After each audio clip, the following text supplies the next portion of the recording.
Abacuque, capítulo 3, verso de número 2 a seguir. Todos os irmãos encontraram? Diz assim a palavra do Senhor.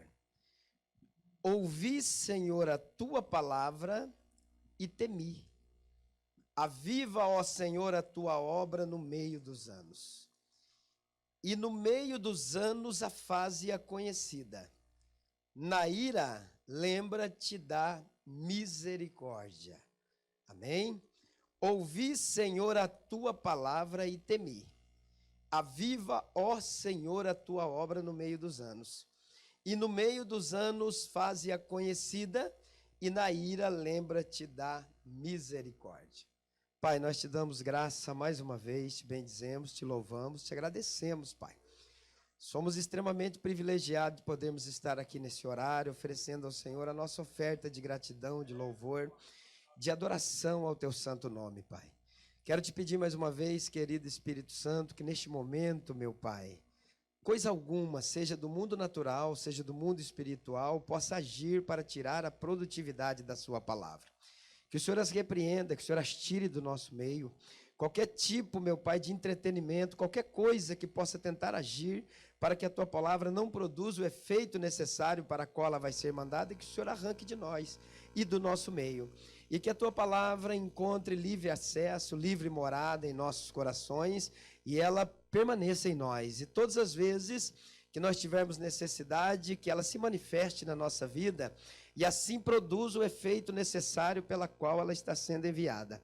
Querido Espírito Santo, continue conosco, é o nosso pedido e o nosso agradecimento certo da tua resposta, no nome de Jesus, e os que concordam comigo dizem... Amém. Muito obrigado, tome o vosso assento. Daqui um pouquinho nós apresentaremos o Emanuel. Logo após a mensagem, nós estaremos apresentando o Emanuel. Queridos, eu quero falar um pouquinho sobre vigor.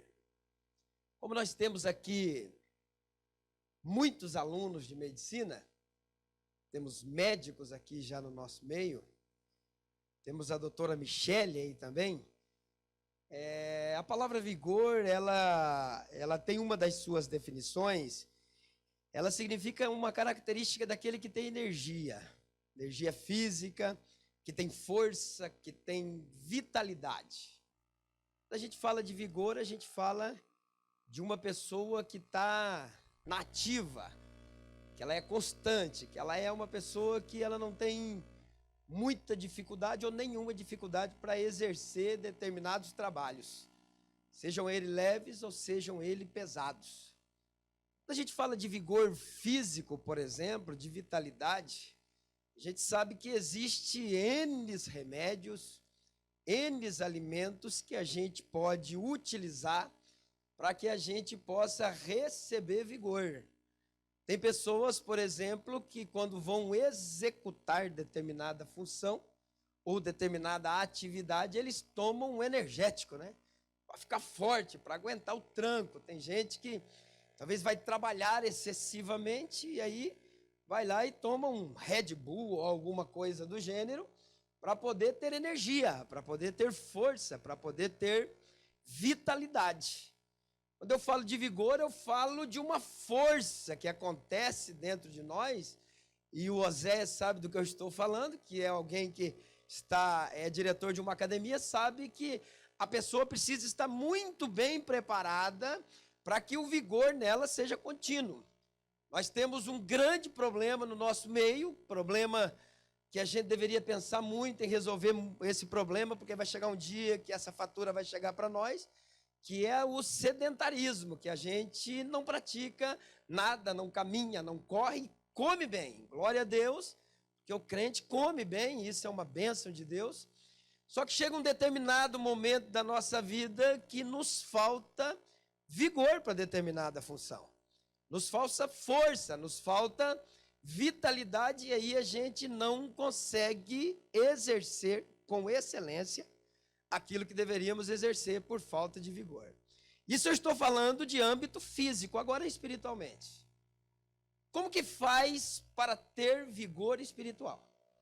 Porque eu não tenho como, pastor, ir numa academia e fazer 2 horas de exercício para obter vigor espiritual. para estar firme espiritualmente constantemente.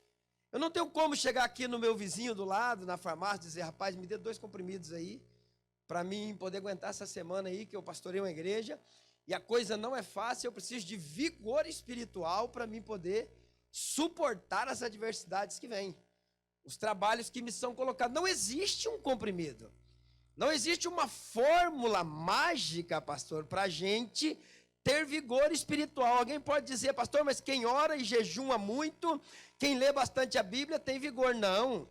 Eu vou pegar 2 pastores aqui como exemplo, que para mim são pastores que têm anos de experiência, mas eu tenho certeza que em determinado momento da vida deles, mesmo orando, mesmo jejuando, mesmo sendo assíduos leitores da Bíblia, teve hora que deu vontade de jogar a toalha. Isso acontece. Isso acontece com todo mundo, queridos irmãos, que serve a Deus. Nenhuma pessoa, eu acho, que consegue se levantar e dizer assim, eu nunca tive esse pensamento. Não, todos nós já pensamos alguma vez, no momento de ira, no momento de desgaste, a gente perdeu o vigor. A gente pensa, acho que eu vou voltar a dirigir um ônibus. Acho que eu vou voltar naquela vida que eu tinha antigamente. Parece que aquela vida é uma vida um pouco melhor. Por quê? Porque falta-nos naquele momento o vigor espiritual. É algo que acontece naturalmente na vida de qualquer homem e mulher de Deus. Chega um momento, jovem, que a gente senta, que a gente dá uma parada, que a gente fala, meu Deus, o que vai ser agora? Tem uma época que a gente chega na frente da igreja e a gente olha e fala, se tiver alguém aí com qualquer tipo de coisa, manda para mim que hoje eu estou cheio. Eu resolvo qualquer problema através de Deus, pode mandar, mas tem dia que a gente tem medo do presidente dizer, você vai pregar hoje. Fala, sangue de Jesus tem poder. Porque nos falta o vigor espiritual. O vigor espiritual não está condicionado a uma vida de intimidade com Deus, não. Pode ser que mesmo os íntimos de Deus, pastor Manuel, tem uma hora que se prostam, tem uma hora que sentam. E alguém disse uma frase uma vez, e eu quero repeti-la, dizendo, queridos, que só sabe a vida de um homem e mulher de Deus, aquele que veste o paletó dele, aquele que assume as funções dele. Fora disso, não sabe. Pensa que sabe, mas não sabe. Quando eu falo em vigor, o texto que eu acabei de ler, me arremete para uma situação de um profeta, que também ele chega a esse estado de questionar, de criticar e de ter dúvidas acerca do que Deus estava fazendo. Chegar a perguntar, mas que Deus é esse? Que situação é essa? Como é que pode entregar a gente nas mãos de inimigos, de pessoas ímpias? Por que isso está acontecendo com a gente? Em determinado momento, faltou o vigor na vida de Abacuque. Mas Abacuque, após obter algumas respostas de Deus, ele foi no hospital celestial. E quando ele chega naquele hospital celestial ou espiritual, ele faz esta oração. Ele diz no versículo de número 2, aviva, ó Senhor, a tua obra no meio dos anos. E ele repete dizendo de novo, e no meio dos anos a fase-a conhecida. Chega um momento que a gente precisa de avivamento. O mais santo, o mais dedicado, o mais firme na presença de Deus, chega um determinado momento da vida dele que ele precisa ser avivado. E avivamento não é o que muitos de vocês ouvem por aí, irmãos. Eu gosto demais de gente pentecostal, mas avivamento não é o oba-oba, não é o pulo, não é o grito, não. Isso são coisas boas, são manifestações do Espírito, mas não é avivamento. O avivamento e o movimento, eles são muito parecidos, queridos irmãos, é uma linha tênue que divide os dois. E o que difere avivamento de movimento é uma coisa muito simples. Avivamento só pode ser produzido por Deus. Amém? Avivamento só pode ser produzido por Deus. Movimento, qualquer homem produz. Qualquer homem que tenha sabedoria, que tem entendimento, que sabe manejar bem a multidão, ele produz movimento. Ele consegue, queridos irmãos, através de palavras, através de trejeitos, através de montoeira de coisas, de estratégias, criar movimentos no local onde eles estão. Agora, avivamento não se conhece dentro da igreja somente. Avivamento se conhece pelo lado de fora. Avivamento se conhece dentro do quarto, quando a gente está só. Avivamento só se conhece, queridos irmãos, através das nossas práticas diárias. Aonde manifestará um avivamento divino não é dentro da igreja. Aqui, por sinal, será o lugar que menos será manifestado. Um avivamento genuíno e verdadeiro, ele se manifesta na minha casa, com a minha esposa, com os meus filhos, com os meus companheiros de trabalho, na faculdade onde eu estudo, na empresa onde eu trabalho, no ambiente social onde eu vivo. Ali o avivamento vai se manifestar. Porque avivamento é quando eu estou vivo. Avivamento é tornar a viver. Avivamento, queridos irmãos, é ter força e vigor sobrenatural para enfrentar as situações adversas da vida. Avivamento é não precisar que alguém dirija as minhas atitudes, mas eu por si mesmo, através do Espírito Santo, saber o que eu devo e o que eu não devo praticar. Avivamento, queridos irmãos, não me leva a questionar os mandamentos da Bíblia ou duvidar deles. Avivamento me leva a fazer o que foi feito no início do culto aqui. Avivamento me leva a praticar muito mais do que aquilo que me é pedido. Avivamento faz a gente viver. E eu me lembro perfeitamente, há 2 semanas atrás, desculpa ver a minha forma de falar, meio rindo, que o pastor presidente pregou aqui que tinha gente morto. Os sinais de alguém que já tinha morrido. Então essas determinadas pessoas precisam urgentemente ser avivadas. Precisam de vigor. E vigor você só vai encontrar em um lugar, na pessoa bendita do Espírito Santo. Se Deus não te avivar, se Deus não te der vigor, você continuará de mal a pior. Não tem segundo plano, não adianta querer montar um monte de coisa, porque avivamento genuíno e verdadeiro só vem de Deus. E nós vemos aqui, queridos, alguns personagens bíblicos que é impressionante a forma que Deus agiu em favor deles. Quando a gente fala avivamento no meio dos anos, é porque tem muita gente que se inicia bem e termina melhor ainda. Mas no meio dos anos, essas pessoas precisam de uma injeção de Espírito Santo. E às vezes a dose tem que ser de manhã, de tarde e de noite para dar certo. Porque a Bíblia Sagrada nos conta, por exemplo, a história de Moisés. Olha que início extraordinário da vida de Moisés. Quem não queria? Depois de uma matança, depois de uma perseguição de Faraó, destruindo todas as crianças, Joquebede coloca ele num cestinho, ele vai parar lá no palácio de Faraó, a filha de Faraó encontra aquele menino e cria ele como filho dela. Os adolescentes que estão me ouvindo, quem que não quer ser filho do Faraó? Quem que não quer ser filho da bola da vez? O todo-poderoso daquela nação. Aquele menino tem tudo o que vocês podem imaginar que ele tivesse necessidade.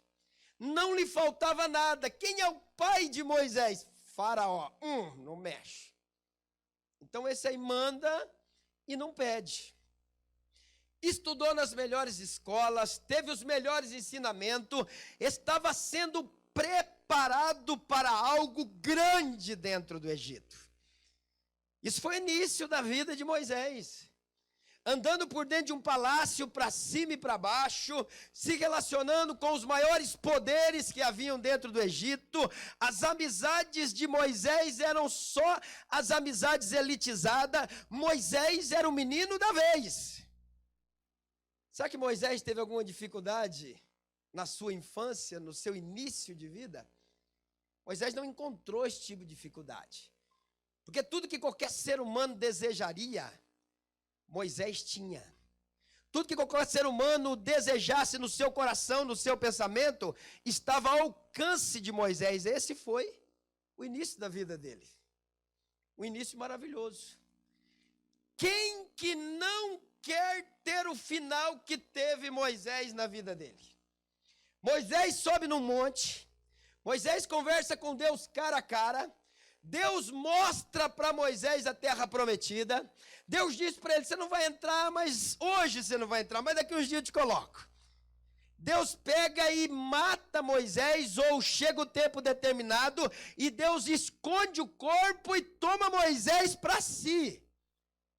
Tudo que Moisés desejou, querido irmão, dirigindo a nação de Israel, Deus assinava embaixo. Moisés pedia para que Deus mandasse alimento, Deus mandava alimento. Moisés pedia para que Deus resolvesse, pedia para que Deus guardasse o povo, Deus guardava o povo. Moisés tinha saldo com Deus.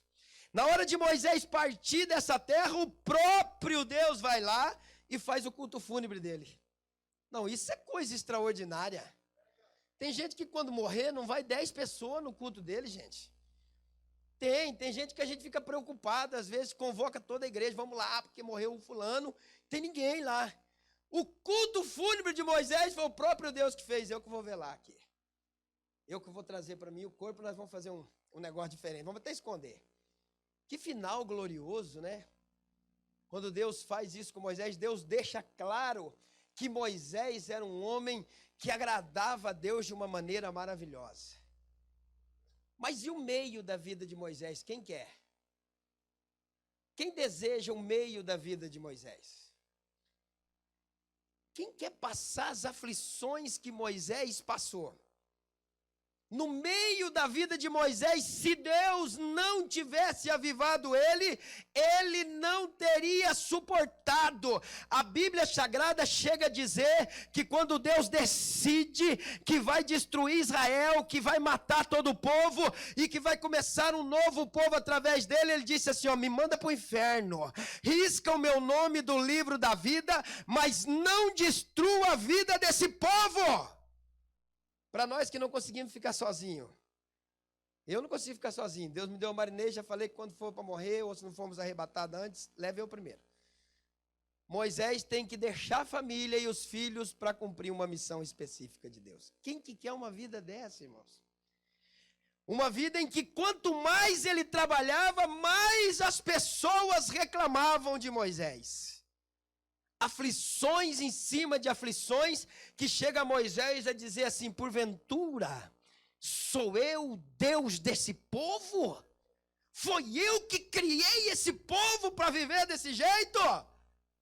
Fadigado, falta de vigor, precisando de avivamento no meio dos anos. Para ele chegar a esse extremo de dizer para Deus, eu criei essa nação, foi eu que dei à luz essa nação, para estar com esse peso sobre mim. Porque Moisés estava fadigado, estava num ponto de abandonar, de deixar de lado. Mas a Bíblia Sagrada diz, queridos, que Deus reaviva Moisés. Que Deus fortalece Moisés. Que Deus fala com Moisés e Moisés toma ânimo. A Bíblia diz que teve um momento no meio da vida de Moisés que o próprio Deus desceu para matá-lo por causa da circuncisão que não tinha feito nos filhos. Se Zípora não fosse inteligente, tivesse tomado aquela decisão na hora, Moisés teria morrido no meio dos anos. Mas Deus veio até Moisés e avivou Moisés para que tivesse um fim desejado. E Elias? Olha quantos Elias temos aqui nessa noite. Tem alguém com o nome de Elias aqui? Levanta a mão. Tem alguém hoje não tem nenhum Elias? O que a gente mais vê por aí é Elias. Só na nossa igreja tem o pastor Elias Augusto, tem mais algum Elias? Só pastor aqui no nosso campo tem 2. Os pais colocam o nome no filho de Elias, porque que começo glorioso de ministério. Quantos de vocês já chegaram até Deus e dizem assim, ó, o negócio é o seguinte, sobre a minha palavra não vai chover mais. Dá para acreditar num negócio desse? Algum de vocês imagina qual foi a atitude de Deus no céu? Eu vou conjecturar, vou tentar conjecturar. Não está escrito na Bíblia embaixo que Deus falou, cara macho. Eu acho que os anjos devem ter olhado meio de lado assim, o senhor está vendo esse negócio aí? Sobre a minha palavra, não choverá mais em Israel. E quem conhece o texto sabe que aconteceu o quê?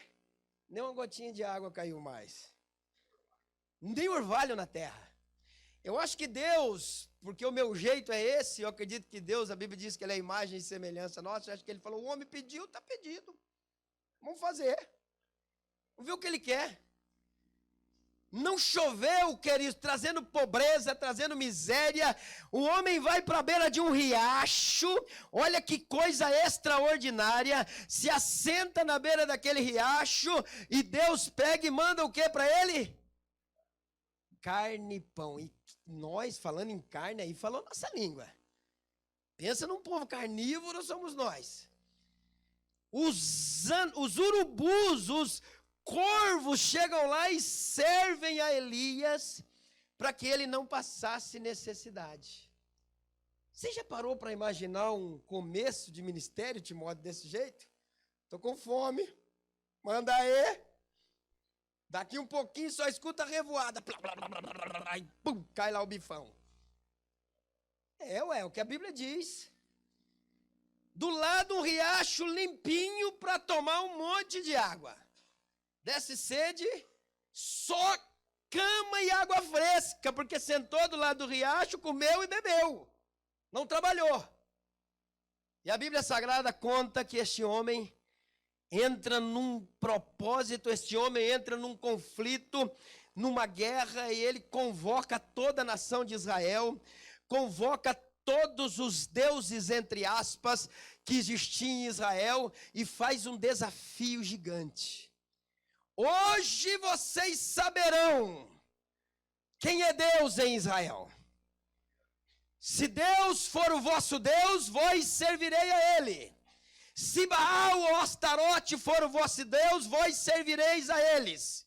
O Deus que confirmar com fogo, esse nós serviremos.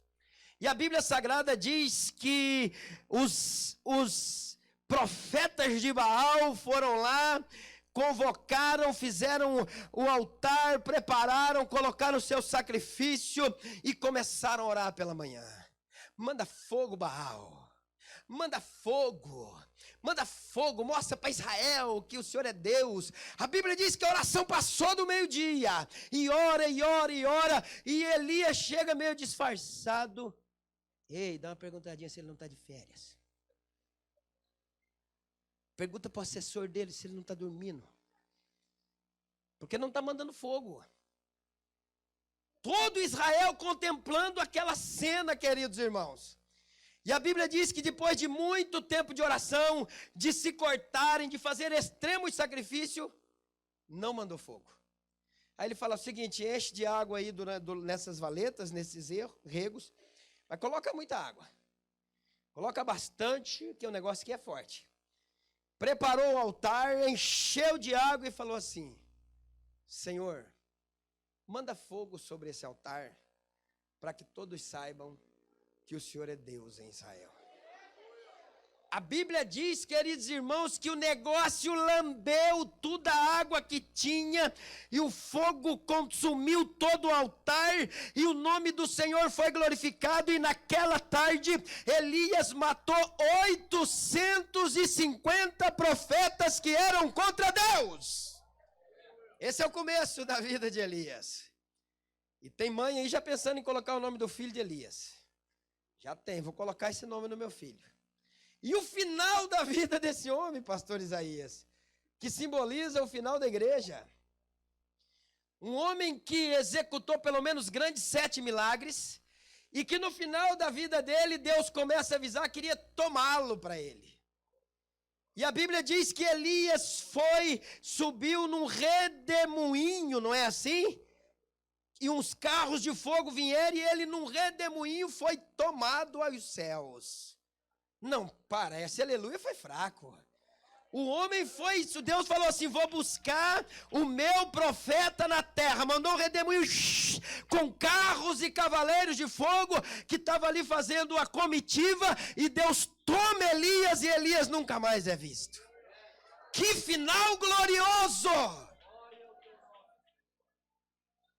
Meu amigão, e o meio da vida dele, quer para você ou não? Quer participar ou não? O que a Bíblia diz depois dele matar os 850 profetas? A Bíblia Sagrada diz que uma mulher fala, quem matou meus profetas? Foi um profetinho aí. Ah, o tal de Elias? Fala para ele que amanhã, até esse horário, nesse mesmo horário, a cabecinha dele vai estar fora do corpinho dele. Uma mulher, pastor. Sabe o que aconteceu com o profeta que fez coisas inacreditáveis? Amarelou. Ficou desesperado. A Bíblia diz que ele fugiu para o... Se eu tivesse lá, eu dizer para ele, meu companheirão, o que aconteceu ontem à noite e ontem à tarde? Ah, Deus mandou fogo, matei 850 profetas, agora está fugindo de uma mulher. O que deu? Uma mulher vale 850 homens?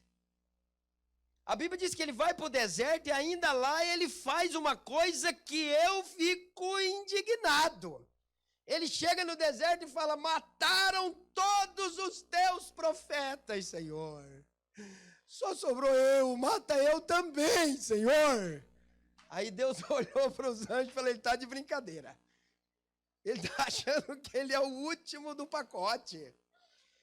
Deus manda um anjo e diz, meu amigo, eu ainda tenho 7.000 melhor do que você, que não dobraram os joelhos a Baal. Levanta, rapaz, toma ânimo, porque o teu caminho é longo. No meio da vida de Elias, debaixo de um pé de zimbro, pedindo a morte, com depressão profunda, mais uma vez Deus vai e reaviva a vida do profeta. Traz reavivamento. Come esse pão, bebe essa água, porque o teu caminho é longo. Você tem 40 dias ainda para até chegar à casa de uma viúva. Se Deus não reavivasse a Elias, nós não teríamos visto Elias subir num redemoinho. Nós não teríamos visto a manifestação poderosa de Deus na vida dele. Todo início, meus queridos irmãos, é muito bom. E todo final é melhor ainda, porque a própria palavra diz assim, melhor é o fim das coisas do que o princípio dela, mas e o meio? Eu vou terminar minha mensagem falando do início da igreja. Quem lê os evangelhos, parece que é mentira. A igreja era um trator esteira. A igreja, pastor Marcos Paulo, era uma locomotiva. A igreja chegou chegando. A Bíblia Sagrada diz que quando alguém desejava matar os crentes, mais força a igreja tinha ainda. A igreja foi perseguida, nós tivemos milhares e milhares de irmãos que foram queimados em fogueira, foram lançados em arenas, tiveram seus corpos todos dilacerados. Nós tivemos irmãos que foram jogados dentro de saco, cheio de escorpiões dentro do mar. Nós tivemos irmãos queridos que foram humilhados em praça pública, mas esses irmãos, quanto mais morriam, mais eles se alegravam, dizendo que a eternidade estava chegando para eles. A Bíblia fala uma história, a Bíblia não, tem uma história secular de uma mulher chamada Ágata. Ela era tão linda, tão perfeita que o imperador Diocleciano se interessou pela abençoada. Vai ser minha esposa, uma delas. E ele vai até ela, pede para trazer, e ela diz para ele assim: infelizmente, o meu Deus não permite que nós se relacionamos. E o imperador disse: mas o Deus aqui sou eu. Ela falou: você é Deus desse povo, o meu Deus é outro. Não, você está equivocada, minha filha. Você vai ganhar tudo que você deseja, eu vou te dar aqui. Não, eu não posso me relacionar com você. A minha fé e o meu Deus não permitem o nosso relacionamento. A história diz que esse homem contrata uma mulher de um prostíbulo e deixa a Ágata 7 dias na mão dela e fala: faz essa mulher ser transformada. Eu quero que essa mulher seja minha esposa. Ágata leva essa mulher para dentro do prostíbulo, tenta humilhar essa mulher de tudo quanto é jeito, e essa mulher permanece firme na sua fé. Permanece firme na sua convicção. E ela continua até que essa mulher chega até o imperador e diz: olha, ela não muda as suas convicções, não tem como mudar as convicções dessa mulher. Traz ela para mim que eu vou mudar a convicção dela agora. O imperador pega a Ágata, tira toda a sua roupa, pega um cavaleiro e faz ele humilhá-la, ela dentro da cidade de Roma, levando ela nua no meio da população. Leva ela amarrada num cavalo para cima e para baixo, dizendo: esta mulher é a mulher que recusou o imperador. E quando ela volta, ele faz: eu te dou mais uma chance. Eu te dou mais uma chance. Se você negar o teu Deus, se você aceitar se relacionar comigo, você vai ser uma imperadora, você vai dominar. Se você não aceitar, eu vou colocar você em cima dessa lareira de fogo, dessa grade, e você vai morrer queimada. Ágata olha para Diocleciano e diz assim: pode me lançar agora, porque para você isso é uma lareira de fogo, mas para mim é uma cama que eu me deitarei e levantarei nos braços do meu amado para toda a eternidade. Morreu queimada naquele dia. Essa é a igreja que começou. Tem um homem que a Bíblia diz que ele morreu queimado. Não me lembro o nome dele, muito famoso. Que quando seus algozes foram acender a fogueira, disse para ele assim: ó, negue o teu Deus agora e nós não acenderemos a fogueira. E ele diz assim: acenda logo essa fogueira, porque eu anseio ardentemente olhar nos olhos do meu Salvador. Que igreja é essa? Será que é a nossa? Porque é diferente demais. Esse é o início da nossa igreja. Ninguém ligava pelo que ia perder, pastor Isaías. O que valia era o céu. Ninguém ligava pelo que se perdia, ninguém ligava pela circunstância. A convicção era o céu. Fala para mim, você sabe o final dessa igreja? O final dessa igreja é mais glorioso do que o início dela. A Bíblia Sagrada diz que num abrir e num fechar de olhos, ante o toque da última trombeta, a trombeta soará, e nós que estamos vivos seremos transformados de um corpo corruptível em um corpo incorruptível. Nós passaremos do estado mortal para o estado da imortalidade. E Paulo diz assim: aonde está a tua vitória, ó inferno? Aonde está a tua vitória, ó morte? O final dessa igreja, queridos irmãos, vai ser tão glorioso, porque nós seremos tirados, seremos raptados dessa terra pelo nosso Deus, para passar e viver toda a eternidade do lado do Deus Todo-Poderoso. A Bíblia diz que ali não haverá mais pranto, ali não haverá mais dor, ali não haverá mais morte, porque as primeiras coisas se passaram e tudo se fez novo. Eu não sei o que você está esperando, o que você procura, mas eu sei perfeitamente o que eu estou almejando. O começo da nossa igreja foi glorioso. O final da nossa igreja vai ser mais glorioso ainda. Vai ser uma festa. Tem um hino que diz assim: só vai ser alegria, só vai ser alegria. Como é que é? Cante um pedaço. A nossa entrada, esse vai ser o final da nossa igreja. Agora eu termino a minha mensagem para vocês hoje fazendo uma pergunta. Precisamos ou não precisamos de um avivamento Agora, precisamos ou não precisamos? Desviamos porque o fulano falou mal de mim. Desviamos porque o presidente não colocou a gente naquele lugar que nós deveríamos colocar. Desviamos porque os hinos que cantam nessa igreja não é do hino que eu queria que cantasse. Desviamos porque a administração financeira da igreja não está do jeito que eu acho que deveria estar. Cuidado. Você precisa de um avivamento urgente. Trocamos, querido, a glória de Deus pela glória do mundo. Se contentamos em estar na presença de Deus uma vez por semana. Estamos felizes demais. A gente vai no domingo, está tudo certo. Aí a gente come um monte de coisa ruim. E ai do pastor se no domingo a coisa não ferver. Se a palavra não for do jeito que eu quero, o camarada está cheio de coisa que não presta. E aí no domingo à noite ele quer que nós fazemos malabarismos aqui, fazemos milagre. Passa a semana toda se envolvendo, comendo e mexendo com coisas que distanciam de Deus em vez de colocar perto dele. Não tem prazer por um culto de ensinamento. Não tem prazer por uma escola bíblica dominical. Não tem prazer por nada que é espiritual. Qual foi a última vez que nós paramos, levantamos de madrugada, durante 7 dias, dizendo para Deus, me dê um dom do Espírito Santo? Qual foi a última vez que nós fizemos uma campanha dizendo, Senhor, eu preciso do fruto do Espírito na minha vida?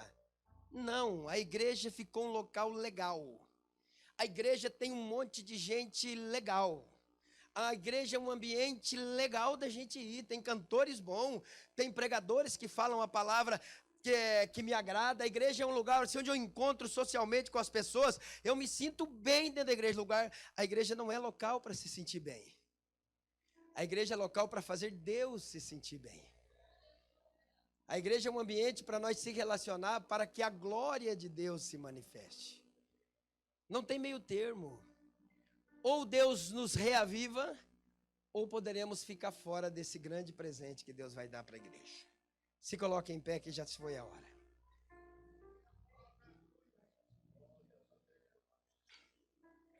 Pastor Amorim, eu preciso de um avivamento. De tempos em tempos, eu e a Marinês temos que sentar os dois juntos e dizer, ore por mim, eu oro por você, porque nós precisamos ser avivados. Eu disse aqui para vocês uma vez que quando você fica um dia sem orar, Deus vê que você ficou um dia sem orar. Quando você fica 2 dias sem orar, o diabo vê que você ficou 2 dias sem orar. Quando você fica 3 dias sem orar, todas as pessoas sabem que você não está orando. Não se engane, vir aqui em cima do púlpito, pular, gritar, talvez até ter uma palavra boa de conhecimento, não convence esse povo aqui. Se o Espírito Santo não testificar que é Ele que está falando, é só palavras ao vento. Avivamento. Gente que se Deus pedir para ele abandonar algum tipo de coisa, ele desvia, mas não abandona.